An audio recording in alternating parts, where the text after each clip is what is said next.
I'm Malia White, real-life bosun and cast member on Bravo's Below Deck Med. Working in my industry can be very interesting. These are my stories. As you'll find out, my world is a total ship show. Oh, I don't have to say welcome to the ship show. All right. We've got Aaron here. He runs the Qualified Captain social media account on Instagram. And I love this account. Yeah, it is my favorite account. I'm sure you get that a lot. Yeah. I've been following you for like years. And I mean, I live in Colorado, in a totally landlocked state, but I crack up at the stupidity. It's insane. It's never ending. It's insane and never ending. But also I think I love the page because you post so much about like safety and stuff. Yeah. You know? Yeah. When I started this, it was a total joke. I wasn't planning on doing this as a full-time job now. I was a CTO captain locally here in Wrightsville Beach, North Carolina. And that's me and my buddies would send each other all this content we'd see. And then I was like, we should start a page. And next thing you know, you have 100,000 followers, and now we're almost at 1 million. And it was like, I don't know, I think it was like 2 years ago when I first saw this becoming actually legitimate. And we're like, you know what, let's, instead of making, we're taking the content that we get and utilizing it to show people, hey, what not to do. This could be you if you're not, educated and stuff like that. So got a lot of good feedback about that, especially like the bow riding incidents and stuff like that. Oh my gosh. Those piss me off so much. Like, something that's so easily avoidable. It's sad too. It's, the parents don't understand that it actually can happen. It's not the kid's fault if they let their kids ride on the bow, and all it takes is one little wake, boom, you're done. And it's so crazy. Like, you wouldn't put your kid on the roof of your car. Yeah, like, that's what I say in some of the comments I tell people. I'm like, it's the same thing. I mean, like, why would you let them do that? And what with propellers? With propellers, a huge piece of machinery, and on top of that, water. Like, if you're unconscious in the water. Yeah. Well, also too, nobody's really enforcing these things either. That's what's crazy. Yeah, I mean, I don't know how much. I guess people argue. I read a lot of our comments, and some of them are just mind blowing. I mean, I feel like you just got to ignore it. But some people argue like, oh, it's not going to do anything. I think it will, because I think they don't know any better. All these people, like during COVID, a lot of people, boating was the one thing you could do, and boating and traveling in an RV. So a lot of people bought a boat, and they don't have a clue how to run a boat. I was working at this marina during the time, and a lot of these people rolled up with $100,000 boat and did not want any education or lessons how to operate the thing. We're like, okay, turnkey and go. And that's just ego, isn't it? Yeah, you try to help them, and then they're like, oh, nope, we got it. Or like you're saying, there is a bit of it that is lack of education. Like, people just don't understand. And I don't know about in North Carolina, but so I grew up in Oregon, and we had a boat growing up, like a family boat, and you had to get a boater's license. Where some states, they don't require you to. You can literally just go buy a boat.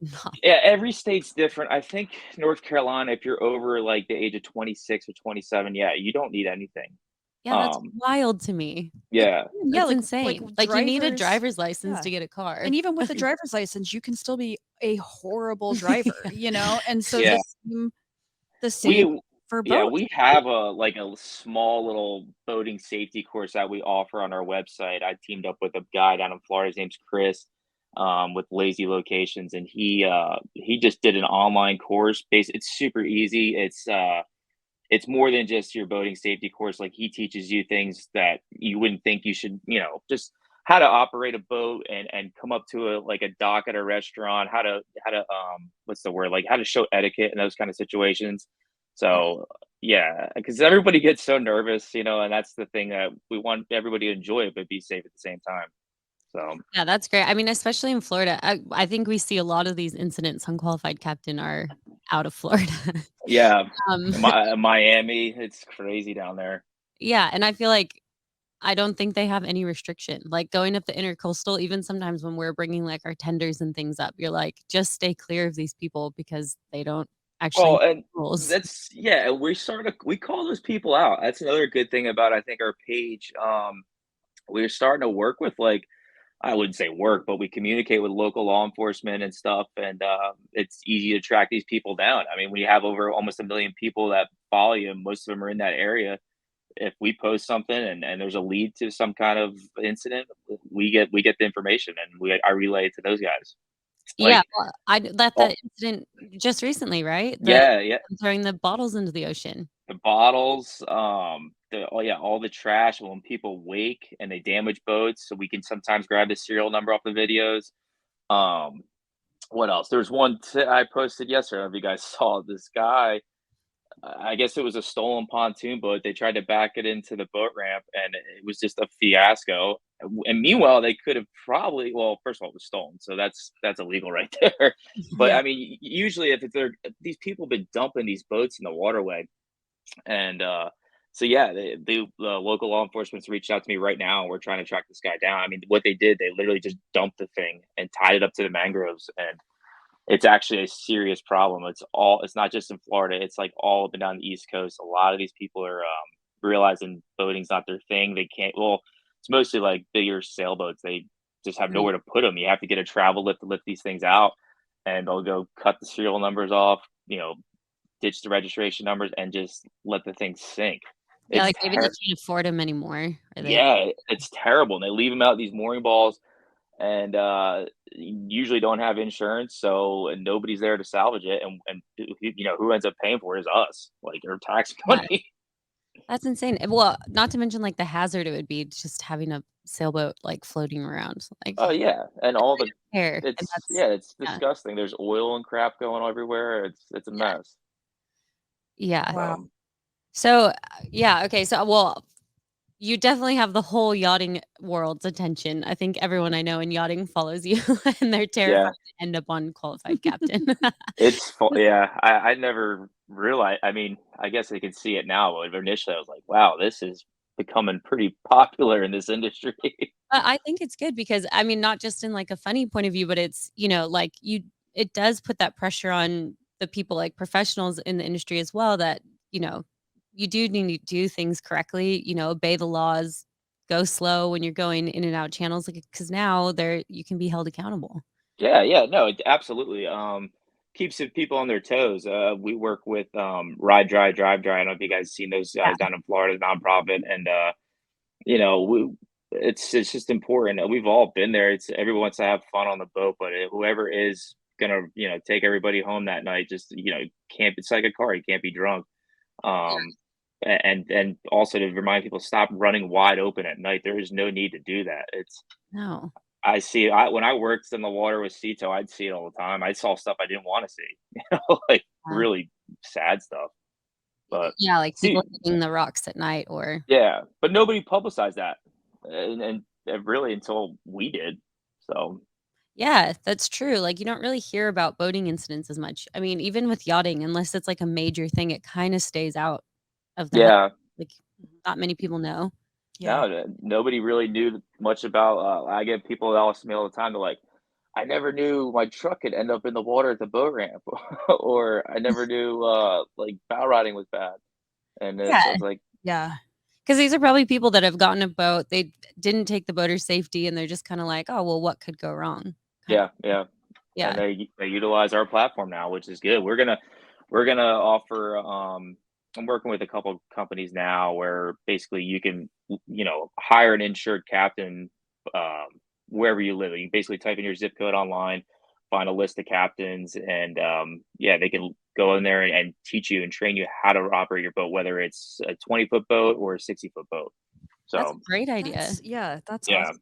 And just and getting education out there. Like I always think about that. Like in Colorado, there's people who have boats, and I'm like, how do they even know what to do with it? Like, Yeah. Until they, like, hop in it, I like I right. never knew what lakes out there. I'm trying to think. I'm There's not. not very many. I mean, there's like Grand Lake up in the mountains, and but it's mostly like reservoirs, like Cherry Creek Reservoir Oh, and Chatfield Reservoir, Horsetooth up in Fort Collins. There's a few down in Pueblo. but, like, they rent those pontoon boat I remember in college, we Yeah. rented a pontoon boat. I don't think any of us had ever Right. driven a pontoon boat, Yeah. but Right. there we So you were. guys are both from the mountains, correct? And I'm from Oregon originally, so I grew up, Mhm. like, on the water, but yeah. I am say, how fully Yeah, how'd you guys get into this industry?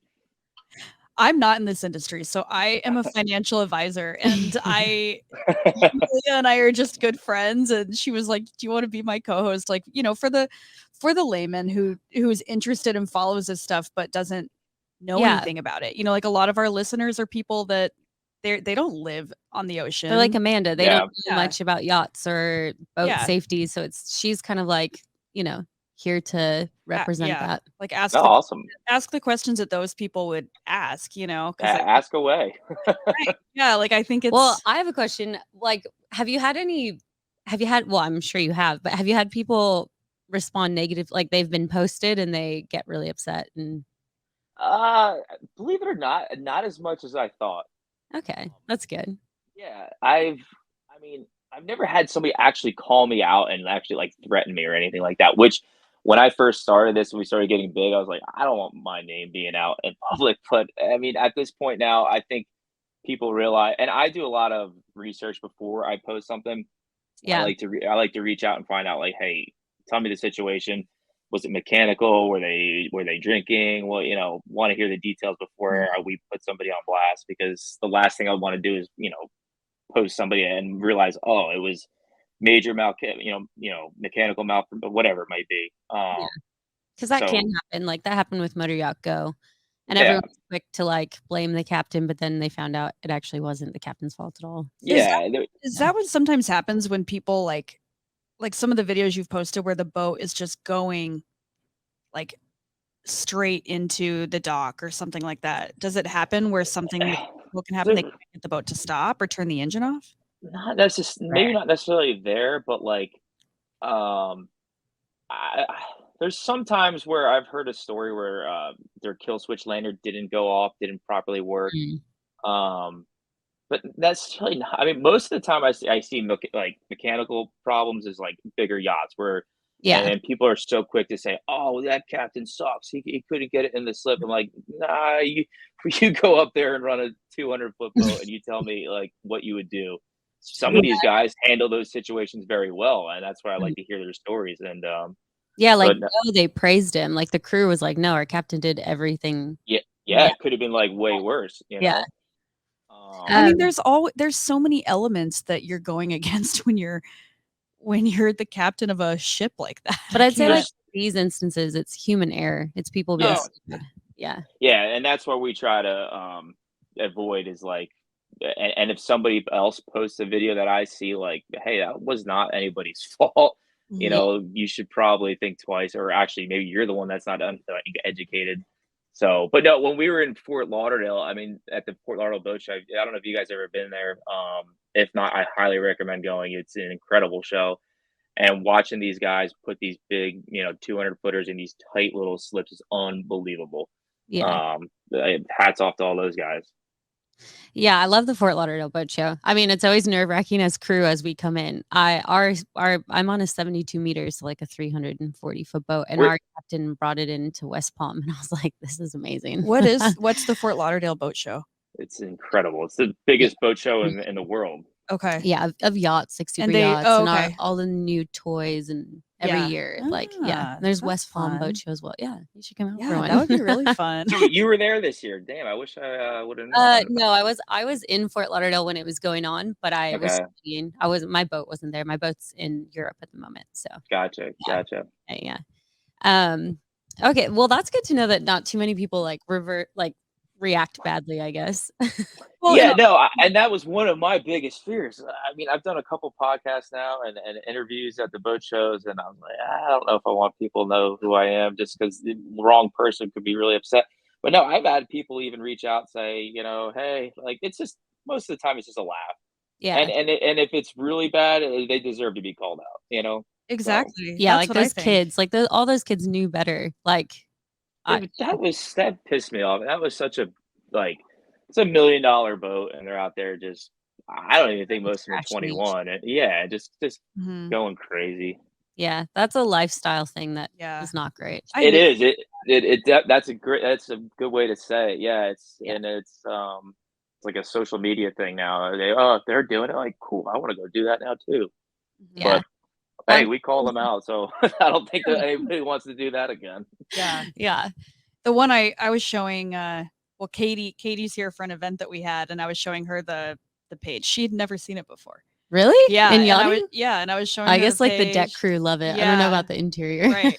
And I was just showing her all these videos. I'm like, just look at the stupidity. It's just so wild. Our But deck crew every day is just like, oh my God. yeah, like the guy who tried to jump on the shade Oh my and then God. like Oh roll yeah, the back. Yeah. Like, what are you thinking? Right? Yeah. yeah. And the little cool part is, I don't think there's a couple other pages like mine, like Kook of the Day. I don't know if you follow that, but like the cool thing in this industry, there's never ending content. Like I feel like there's always Mhm. something new that could happen in the water. Anything can happen at any time. Yeah. I mean, you guys know as well as me. It's crazy. Yeah, well, I'm doing my best to keep me and my deck crew off of your You're like page. the fuck Jerry of the water. Yeah. It's, like Yeah. that page, which is based in Colorado. Do you follow I Jerry? didn't know that. Yeah, and Okay. it's skiing and it's hysterical. It's just like people who have yard sales on the mountain and Yeah. or like fall and just cannot stop sliding. It's just hysterical. Those pages are, I mean, OGs on Instagram. They're the ones who really like Yeah. started these meme pages and blew Yep. up. But I think what I love about your page is that, like you said, like, yeah, it's fun to take the piss out of them, but you're spreading awareness and education, and people are maybe someone who is, not great at boating is going to look at your page and learn things like, oh yeah, Oh, maybe I a shouldn't hun- put on the bow, yeah, or maybe I should. 100%. I get more messages about that than I do people firing back at me. Yeah, and which is great. It makes me happy. This 2 years ago is when I said, "Yeah, we're gonna take this to another level," and ever since then, I love it. And I left my job a year ago, and now this is full time, so it's been That's fun. Like, amazing. That's so cool. Congratulations. That's awesome. yeah, thanks. We offer those trauma kits too. I'll send you guys one. I was They're Yeah, I was yeah. gonna say, actually, I have been looking at those because I was like, we need a perfect trauma kit for our tender, and just Mhm. everything that we currently get just doesn't hit, like, right on the spot, and yours coming, like, in a Pelican case and everything, I'm like, Super "This small. I don't is wish perfect." I had one in here right now. I don't, but yeah.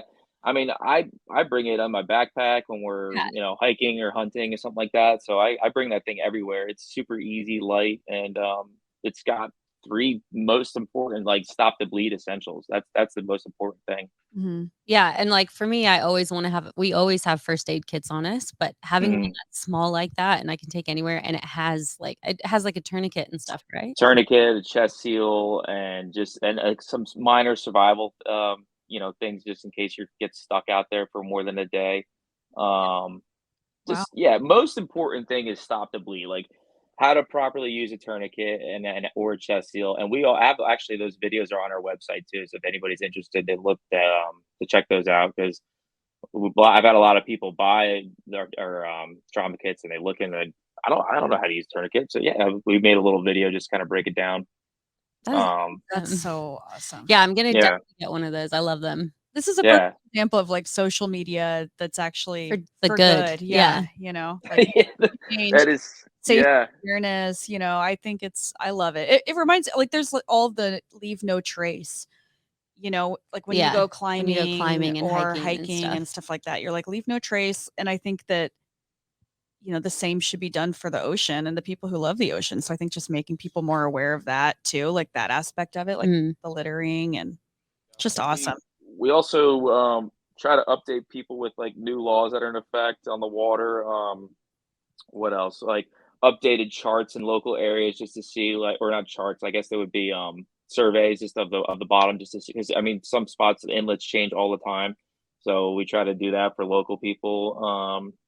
Yeah, I mean if the Coast Guard we've talked to the Coast Guard a few times and I told them I said, look, anything that we can do to kind of help. I mean, I think we were voted the number one influencer in the industry. So I told them, I said, look, if anybody wants to hear something, let's post it on my page and we can help everybody out. Mhm. Yeah, that's amazing. Yeah. I see that for sure 'cause everyone I know in yachting follows you, so Yeah. Yeah, I saw it. I didn't even talk to anybody about it. It was like in Yacht World magazine or not I think somewhere on their website they did like a survey and we ended up being number one. I was like, oh, cool. I didn't know about that. Oh Yeah, my what's gosh, that that's other awesome. page? There's, like, uh, There's another one that yacht crew never want to end up on, but yeah. I forget the name now. But yeah, That's this is awesome. Yeah. Well, thank you so much, Erin. It was so nice to meet you. I threw your name in the hat in season 1, and we finally got you here in season 3. So yeah, I had an email come at me, and I was like, "Oh, cool." I did some research, checked you guys out, Yeah. and yeah, we're just sharing like all maritime stories from, you know, we've had captains on, we've had people that have survived boating incidents. So yep, we I just saw a couple of those, and we're actually in the works. Trying to get, we've got some really incredible stories from just local small boating communities that people have told me and DM'd me personally, and we're gonna kind of try to do something similar in a way, and also yeah, make it educational as well. A buddy of mine does a podcast, and he's like, I told him, I was like, man, you're good at it. Let's combine forces and do it together. yeah, I So think that's a great idea. Yeah. People would love to hear from you. I mean, like, yeah, like you're just everyone loves it. So yeah, we got a couple ideas in the works, so we'll see. and I love hearing these stories. I mean, not in like a grim way, but you love hearing like, you know, what people have gone through or what mistakes they've made, so we can like learn from them and also just share like educationally. Yeah, there's this story I posted, I think last summer. I don't know if you guys saw it. It was a crazy story. The guy was fishing by himself, and I won't drag this on too long, but he was doing everything fine. He had a life jacket on. You know, fishing by yourself can be kind of sketchy. He had an EPIRB on his life jacket. No, he did not have an EPIRB on his life jacket. It was on the boat, and he went over on the stern to take a piss, and fell off, and was in the water for like, I think it was like 6 hours, something like that. And it was a Parker, and this Parker I think it traveled about 6, 7 miles. And there was another guy's father and son fishing, and they saw this boat running right at them, and they moved and they got up next to it while it was running like 12 knots, and were able to jump on the boat, track back his markers on his Garmin back to where he was. They kind of did, yeah, and were able to save the guy. So that's our first little, yeah. I mean, that's incredible. That's I mean, if nobody saw, amazing. yeah, if nobody saw that boat, who knows what would have happened. Well, So, and like for them, like the dad and his son to have the like, you know, yeah, to want to help rather than just being like, oh, who's this idiot, you know? And But the they knowledge know that they can do that Yeah. too. Like so many people, they get on a Yep. boat, they don't even know that they saved a life for sure. That's amazing. Oh, it was an incredible story, and we're gonna try. That's gonna probably be one of our first podcasts we're thinking about doing, is get those guys on and tell that story and what made them think like, okay, how can we find this guy? And they saved the guy's life for sure. Yeah. Wow. Well, if you need any help in the podcast world, let us know because we're huge. Yeah. It's good to see your face and finally put a like face behind the qualified captain. So, all right. Thank you so much. Thanks, Erin. Nice to meet you. You as well. Thanks.